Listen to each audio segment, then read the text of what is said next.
Sziasztok! Azt gondoltam, hogy megmutatom nektek, hogy hova járnak a német nyugdíjasok, hol töltik az időt. Ugyanis Gran Canarián vagyunk, és sikerült egy konkrét német szállodába foglalnunk. Hát csodálatos az egész, maga a nyugalom, de nem a mi korosztályunk a fő, illetve hát tulajdonképpen németeken kívül nagyon nincs is itt rajtunk kívül senki.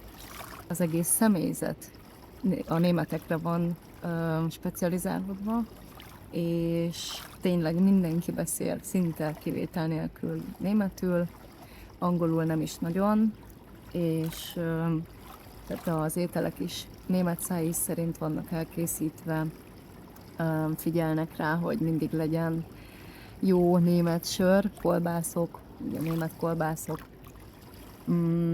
Gyönyörű az egész hotel egyébként. Hát árkategóriában is olyan, tehát rajtunk kívül szinte mindenkinek all-inclusive-os kis szaladja van, de teljesen élvezhető all-inclusive nélkül is, úgyhogy mi megelégettünk ezzel, és a csodálatos látvánnyal, illetve hát szuperül érezzük magunkat, úgyhogy azt gondoltam, hogy egy pár képen és videón megmutatom nektek, hogy hol töltik a német nyugdíjasok az idejüket. Tartsatok velem!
Porque valió la pena, valió la pena.